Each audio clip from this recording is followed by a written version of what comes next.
Joining us now on the phone is Brian Oxman. He is a longtime family friend and spokesman, and he was just in the hospital with Jermaine and the other relatives. Brian, what can you tell us? Well, I saw Jermaine and hugged him. I saw Randy and hugged him. Everyone is rather speechless. I cried with them, and I am just stunned. The atmosphere here is so very sad, and we are just stunned. We can't tell you what has taken place, except that everyone is very stunned at the events that have happened. What kind of detail are you hearing from doctors, Brian? I have not spoken to the doctors. I have spoken to the family members. They do not know. They just don't know. They are not in the condition to even speak. We hug and we cry, and very few words have been passed. When I saw Randy, I just hugged him and we embraced. No one has said anything, and I am now, I can't get any cell reception inside the hospital, so I'm in the front of the hospital, and Michael Jackson music is being played, Thriller is being played, Beat It was played, it's bouncing off the walls. It is one of the most unbelievable, surreal scenes I have ever experienced. You know, I'm sure it's enormously emotionally distressing to you, Brian. Brian, I have to ask you, can you confirm to us that he is dead? No one will confirm anything to me. I can only tell you that the family members are crying, and I just have not been able to confirm anything other than to hug them and tell them that I love them. And this is the scene here at the hospital. There's just a lot of tears. Brian, what family members are at the hospital right now? Latoya is at the hospital, Jermaine is at the hospital, and Randy are the ones who I have seen. Do we know if anyone was with him at the time? Do you know any of that?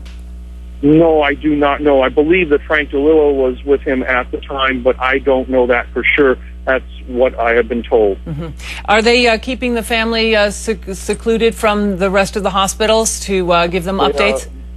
They are in a room by themselves. They are very quiet, and they are sobbing. It is just one of those experiences that I don't think I will ever forget.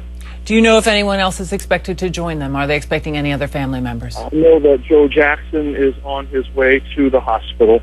He was in Las Vegas, and he is on his way. Brian, you're a friend of his. Do you have knowledge of what kind of physical condition he was in? Michael has always been in very fine physical condition. The one thing which has bothered me so much is the discussion that one day he was going to be dead, and this is that. I don't know if this is that day. I can only tell you that this is not something which has been unexpected. Any time there was a report, because of the medications which Michael was under, this family has been trying for months and months and months to take care of Michael Jackson. The people who have surrounded him have been enabling him. If you think that the case of Anna Nicole Smith was an abuse, it is nothing in comparison to what we have seen taking place in Michael Jackson's life. Brian, you were aware of his current physical schedule, I'm sure. Tell us what he was trying to do, what he was trying to accomplish physically, and why you would have concern about that. Michael had appeared at the rehearsals a couple of times. He was very seriously trying to be able to do those rehearsals. His use of medications had gotten in the way. His injuries, which he had sustained performing, where he had broken a vertebrae and he had broken his leg from a fall on the stage, were getting in the way.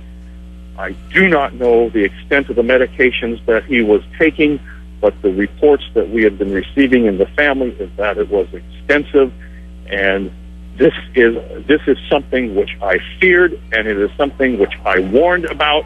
I don't know the cause of all this, so I can't tell you what the ultimate result of it's going to be, but I can tell you for sure, when you warn people that this is what's going to happen, and then it happens, where there is smoke, there is fire.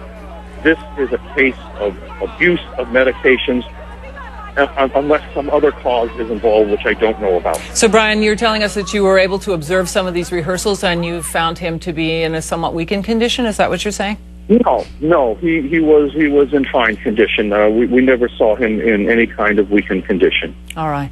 All right, Brian Oxman, thank you very much for joining us at this very stressful time for you. Very much appreciated. I appreciate it, and I thank you so much.